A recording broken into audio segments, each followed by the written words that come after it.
Salam saudara-saudara, berjumpa kembali bersama dengan saya dalam kasih-Nya. Apa kabar kita semua? Saya berdoa kabar kita selalu baik-baik saja. Saudara adalah menjadi suatu mayoritas, khususnya bagi RT 006.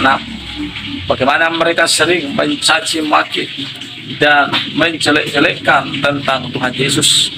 Bahkan saudara, baru-baru ini kembali viral bagaimana berapa tahun yang lalu seorang ustadz yang menjadi kebanggaan bagi umatnya, saudara, menghina salib kekristenan.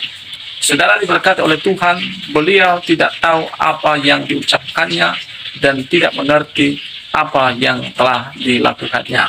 Saudara, kini akan saya bagikan cuplikan bagaimana apa arti daripada salib, bahwa salib itu melambangkan kasih. Saya percaya saudara, kasih adalah suatu pengajaran yang tidak bisa ditentang dimanapun. Di bangsa manapun pasti mereka akan menerima yang namanya kasih. Salib artinya saudara, bagaimana saudara itu dia merujuk ke atas, itu adalah kasih Allah kepada kita. Dan saudara, belok ke kiri dan ke kanan itu artinya kasih sesama manusia yang diajarkan oleh Tuhan Yesus Kristus. Saudara, seperti apa cuplikannya? Langsung kita simak cuplikan berikut ini. Yang rebah di pangkuan perawan suci bangkit setelah 3 hari melawan mati. Ia yang lemah menghidupkan harapan yang nyaris punah.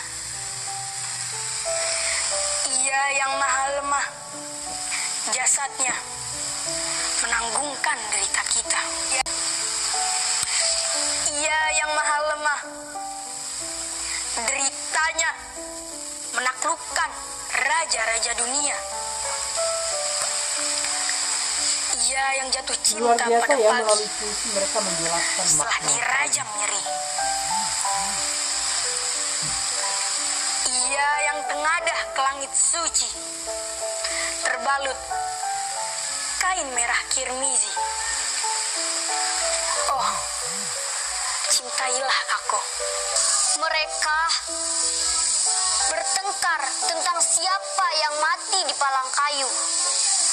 Aku tidak tertarik pada debat ahli teologi. Darah yang mengucur itu lebih menyentuhku.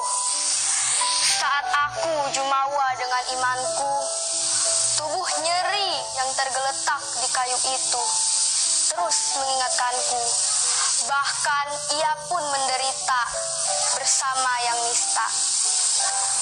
Muhammadku, Yesusmu, Krisnamu, Buddhamu, Konfusiusmu, mereka semua guru-guruku yang mengajarku tentang keluasan dunia dan cinta. Penyakitmu, wahai kaum beriman, kalian mudah puas diri, pongah, jumawa, bagai burung merak. Kalian gemar menghakimi tubuh yang mengucur darah di kayu itu. Bukan burung merak, ia mengajar kita tentang cinta untuk mereka yang disesatkan dan dinista. Penderitaan kadang mengajarimu tentang iman yang rendah hati. Huruf-huruf dalam kitab suci kerap membuatmu merasa paling suci. Yesusmu adalah juga Yesusku. Ia telah menebusku dari iman yang jumawa dan juga tinggi hati. Ia telah membuatku cinta pada yang dinista. Semoga kita semua hidup berbahagia dalam kasih Tuhan. Aku anak Tuhan Yesus. Hore, hore, aku senang dan bangga jadi anak Tuhan Yesus. Aku rindu memberikan yang terbaik untuknya. Kakiku, tanganku, hatiku, mulutku, dan seluruh tubuhku kupakai memujimu sebagai persembahan untukmu, Yesusku. Terima kasih Tuhan Yesus untuk anugerah-Mu yang terindah ini. Amin. Shalom. Apa sebabnya Ustadz? Kalau saya menengok salib menggigil hati saya, setan. Nah, saudara-saudara, itulah dia cuplikan. Baru saja kita menyimak cuplikan tadi. Jadi dari sini kita mengerti, saudara, apa itu salib. Dari sini kita mengerti bahwa Yesus Tuhan kita mati di kayu salib, saudara, dengan tujuan untuk menghapus dosa umat manusia, khususnya yang percaya kepadanya. Tapi banyak orang menolak Yesus. Bahkan bukan hanya menolak, tapi baru-baru ini viral. Begitu banyak, saudara, orang-orang bukan hanya menolak, tapi juga menghina ketuhanan Yesus Kristus. Saudara, dimanapun saudara berada, apapun agama, suku saudara, terimalah Yesus sebagai Tuhan dan Juru Selamat, karena Dia mati untuk mengampuni segala dosa dan pelanggaran kita. Kenapa kita, saudara, harus diampuni? Kenapa kita harus butuh Juru Selamat? Karena Roma 3:23 berkata, semua sudah berbuat dosa. Dan apa itu upah dosa?